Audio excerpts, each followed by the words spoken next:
Welcome to your social Nayak. So ఈరోజు ఏంటంటే మీకు చెప్పాలి, 2 days గ్యాప్ వచ్చింది. ఎందుకంటే నేను కొంచెం సిక్ అయ్యాను, దాంట్లో టూ డేస్ గ్యాప్ వచ్చింది.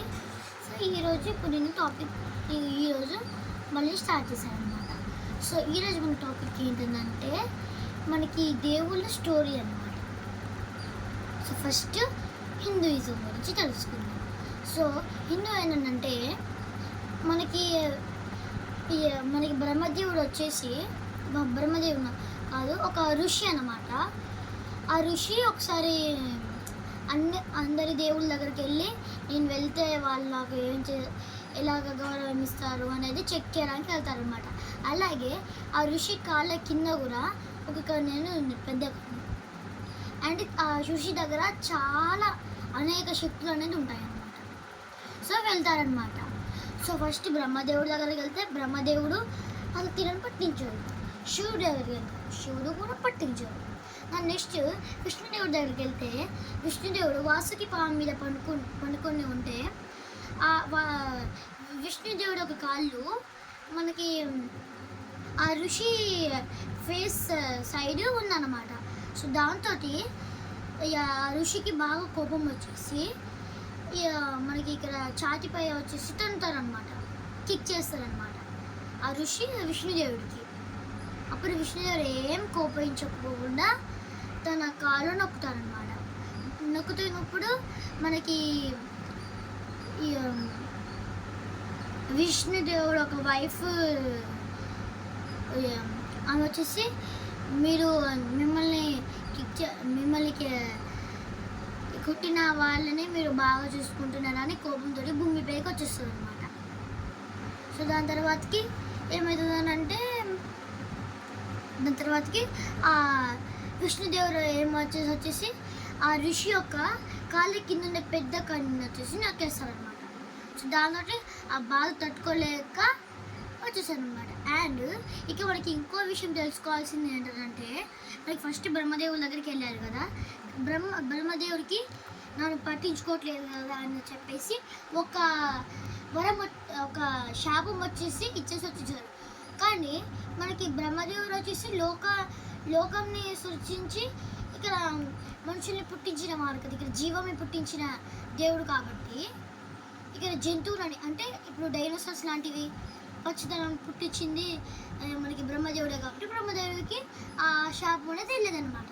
సో నేను శివుడి దగ్గరికి వెళ్తాను కదా, సో శివుడి దగ్గరికి వెళ్ళినప్పుడు శివుడు కూడా తీరాన్ని పట్టించినప్పుడు శివుడికి ఒక శాపం అనేది పెట్టేస్తారు. ఆ శాపం వెళ్ళిపోతుంది అనమాట శివుడికి.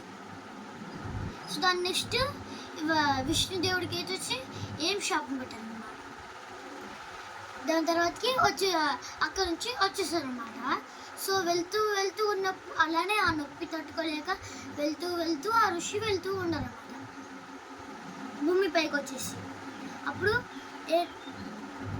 ఏమవుతుందంటే మనకి శివుడికి ఇచ్చిన శాపం వచ్చేసి ఫలిస్తుంది. దాంట్లో శివుడు చాలా కష్టాలు పడతారు అన్నమాట, చాలా అంటే చాలా కష్టాలు పడతారు. సో అప్పుడు నందీశ్వరుడు ఏమంటారంటే ఉన్నడికి ఇలాంటి కష్టాలు పెడతారా, ఎవరు వచ్చేసి మొత్తం చూసిన తర్వాతకి ఆ ఋషి ఇట్లా భూమి పైకున్నాను అని చెప్పేసి భూమిపై నుంచి కిందకి వచ్చేస్తుంది అనమాట. కిందికి వచ్చేసిన తర్వాతకి ఆ ఋషి కనిపిస్తుంది అనమాట. సో అప్పుడు ఏమైందంటే ఒక గుహ దగ్గర వచ్చేసి దాక్కుంటుంది, ఒక మట్టి గుహ దగ్గర దాక్కుంటారనమాట. నంది దాక్కొని తను ఎప్పుడైతే వెళ్తారో అప్పుడు తను గుద్దేసి చంపేద్దామని అనుకుంటుంది. సో అప్పుడు ఆ ఋషి ఆ గుహ ముందు నుంచి వెళ్ళేటప్పుడు ఈ నందీశ్వరుడు ఏం చేస్తున్నాడంటే ఆ గుహ నుంచి స్పీడ్ గుర్కొచ్చి తనని చంపడానికి ఇట్లా కొమ్ములతో వచ్చేసి పొడి చేస్తారనమాట ఆ ఋషిని. సో అప్పుడు ఆ ఋషి చచ్చిపోతూ తను కూడా ఒక శాపం పెట్టేసి వెళ్ళిపోతాడు అనమాట. నువ్వు ఇక్కడి నుంచి కైలాసంకి వెళ్తూనే నువ్వు చచ్చిపోతావు అని శాపం ఇచ్చేసి చచ్చిపోతాడు అనమాట అక్కడే. సో అప్పుడు ఏమవుతుందంటే అక్కడి నుంచి నాకు ఇలా శాపం ఇచ్చేసారు అని బాధపడుకుంటా నందీశ్వరుడు మనకి కైలాసంకి ఉంటూ ఉండగా ఏమవుతుందంటే మనకి ఒక రాక్షసుడు అనమాట. రాక్షసుడు బ్రహ్మదేవుడి దగ్గరికి వరం పొంది ఉంటారనమాట. సో ఎవ్వరు నన్ను చంపలేరు అని వరం ఇచ్చేస్తారనమాట విష్ణుదేవుని పిలిచి.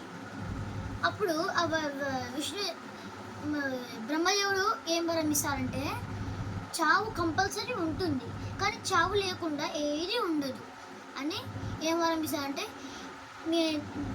మీ అమ్మ చేతుల్లోనే నువ్వు చావగలవు, ఇంకెవ్వరి చేతిలో నువ్వు చావలేవు అని చేస్తాడు. తర్వాతకి నాకు ఇంకో వరం కూడా కావాలని ఏమవుతారంటే నా రక్తపు చుక్క ఒక్కటైనా నేల మీద పడితే ఆ ఎన్ని చుక్కలు పడితే ఆ చుక్కల్లోంచి ఇంకో భస్మాసుడు పుట్టాలని ఇది చేసుకుంటారనమాట. ఆ రాక్షసు పేరు భస్మాసుడు అని వరం పొందుతారనమాట. తదాసు అని చెప్పేసి బ్రహ్మదేవుడు వచ్చేసి వెళ్ళిపోతారనమాట అక్కడి నుంచి. అప్పుడు ఇక ముల్లోకాలని ఏలుదాము వచ్చేసి భూమిపైన దానం చేస్తుంది కదా. సో భూమిపై నుంచి తన ఎడ్ల బండితోటి, అంటే తన దగ్గర మనకి బర్రెలతోటి ఒక ఎడ్ల బండి లాగా ఉండేది అనమాట. సో దానిపైనకి అతను కైలాసంకి వెళ్తూ ఉండగా ఈ నందిని చూసి ఈ నందిని చంపేద్దామని వచ్చేసి దానికి గుద్దేస్తారనమాట. సో నంది అక్కడికక్కడ చచ్చిపోతుంది.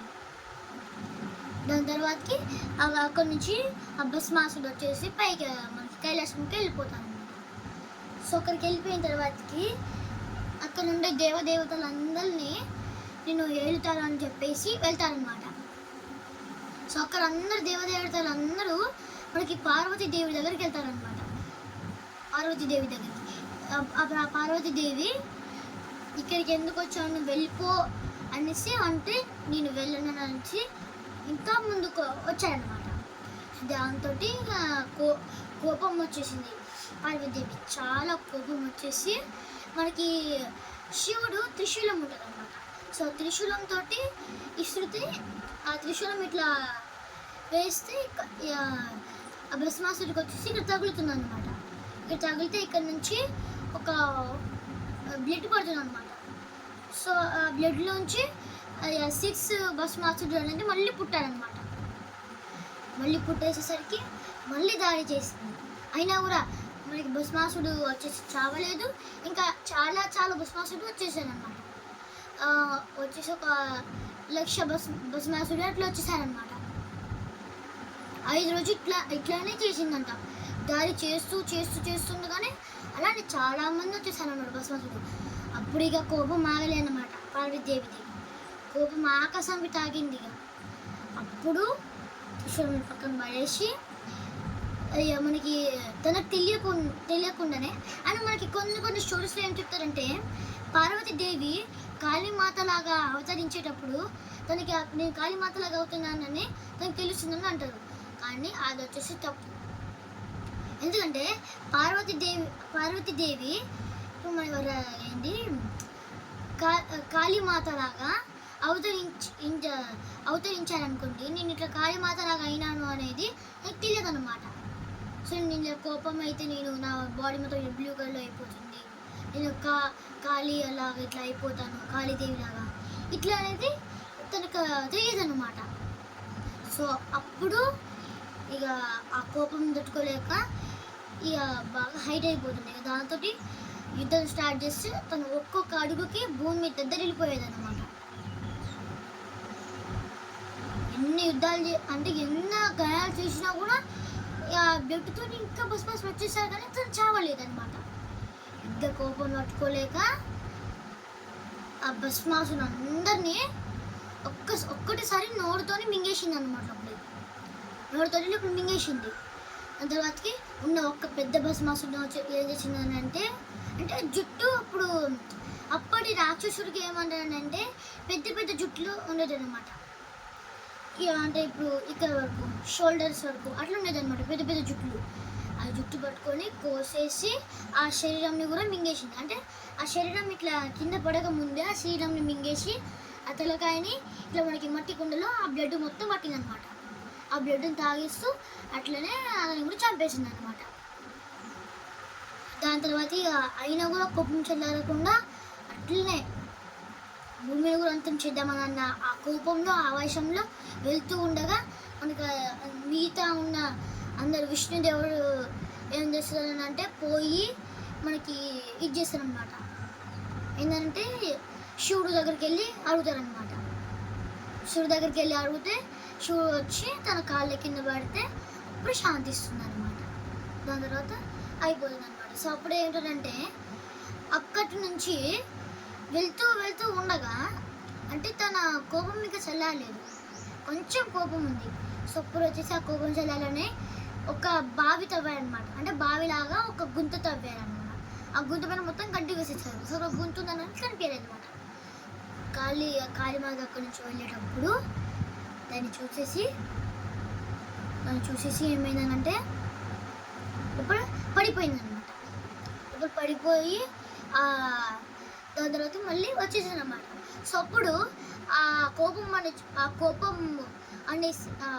అనేది ఆ గుంతలోనే వదిలేసింది అనమాట, ఆ కోపంని. సో ఆ కోపమే ఇప్పుడు రెండు రకాలుగా ఉందన్నమాట. అంటే రెండు దేవుళ్ళలాగా, కాళీ కపాలి అని ఒకటి ఉంది, ఇంకా తన రక్తం తానే తాగే కాళీమాత అని కూడా ఉంది. అంటే తన రక్తం తానే తాగే ఇదన్న దేవుడు వచ్చేసి మీరు చాలాసార్లు చూడకపోవచ్చు. ఈ హెడ్ అనేది ఉండదు అనమాట. హెడ్ అనేది ఉండను. ఇంకా ఆ దేవి యొక్క చెల్లెలు కూడా ఉంటారు, ఇద్దరు. ఆ ఇద్దరు చెల్లి ఇంకా తన మొండని ఇట్లా పండుకుంటుంది అనమాట. ఇక్కడ నుంచి ఇట్లా బ్లడ్ వెళ్తూ ఉంటుంది అనమాట. సో తన రక్తం తానే తాగుతుంది అనమాట, ఆ దేవి అనమాట. ఇంకోటి కాళీ అనేది మనకి కాళీమాత ఒక చెల్లి. సో కాళీమాత ఇవన్నీ ఒకటే అని అనుకుంటారు, కానీ ఒకటి కాదు. సో మనకి భస్మాసుని చంపేశారు కదా, మళ్ళీ శివుడి దగ్గర వరం పొంది, అంటే దగ్గర నా బొటని వేలు ఎక్కడైతే ఎవరి తల మీద అయితే చేయబెడతారో వాళ్ళు భస్మం అయితే వరం ఎట్లా పొందారని మీకు డౌట్ వస్తుంది కదా. అదేంటంటే ఇక్కడ కాళీమాత భస్మాసుడితోటి యుద్ధం చేసిన ముందే శివుడు వచ్చేసి చేశాను అనమాట. ఎందుకంటే దాని ముందు మనకి దేవదేవతలతో అందరితోటి మనకి ఇది పాల సముద్రం చిలికారు కదా. సో అప్పుడు అమృతం వచ్చింది. అమృతం కన్నా ఫస్ట్ విషం వచ్చింది. సో ఆ విషయంని పక్కన పెట్టేసి మళ్ళీ ఒక 100 years చేశాను అనమాట. సో అప్పుడు అమృతం వచ్చింది. ఆ అమృతంని దేవదేవతలు అందరూ తాగేశారు. అయితే ఒక్కటే చుక్కని మనకి ఇతను తాగేశారనమాట. ఎవరు? భస్మాసుడు తాగేశారనమాట.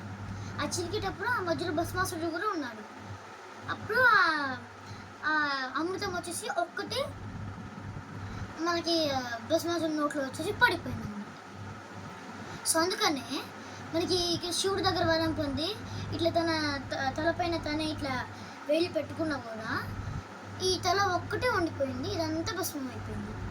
అయినా కూడా తను అమృతం తాగి ఉన్నారు కాబట్టి మళ్ళీ ఇదంతా తయారైపోయింది అనమాట. బాడీ మొత్తం తయారైపోయింది అనమాట. దాని తర్వాతకి ఇక్కడికి వచ్చి యుద్ధం చేశారనమాట.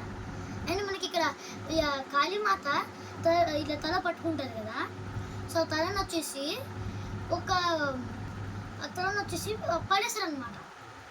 ఎక్కువ దూరంగా పడేశారనమాట. ఆ తలలోంచి బ్లడ్ మొత్తం బయటకు వచ్చేసిన తర్వాతకి ఆ తల మొత్తం బ్లాక్ కలర్ అయిపోతుంది. వైట్ కలర్ ఉన్న స్కిన్ మొత్తం బ్లాక్ కలర్ అయిపోతుంది. అందులో పడేస్తుంది అనమాట. ఒక్క చుక్క కూడా ఉండదు అనమాట ఆ బ్లడ్. సో ఇప్పుడు ఏంటంటే మీకు ఇంకో ట్విస్ట్ ఇక్కడ. అదేంటంటే మీకు ఆల్రెడీ మీరు భూతద్దం భాస్కర్ సినిమా చూడకపోతే చూడండి, అప్పుడు కూడా తెలుస్తుంది మీకు ట్విస్ట్. నేను చెప్పే అబద్ధం అనిపిస్తే భూతద్దం భాస్కర్ సినిమా చూడండి, ఇదంతా అనిపిస్తుంది. ఇదే అనమాట. మనకి ఇంటి ముందు పెట్టే దిష్టి బొమ్మ ఉంటుంది కదా, అది ఎవరు చెప్పండి ఒకసారి. అది మనకి ఏంటంటే భస్మాసుడు ఒక తల అనమాట. క్లిసేస్తుంది కదా, ఆ తల అన్నమాట అది. ఆయన మనకి అమృతం తాగి ఉన్నారు కాబట్టి ఆల్రెడీ బాడీ వచ్చింది.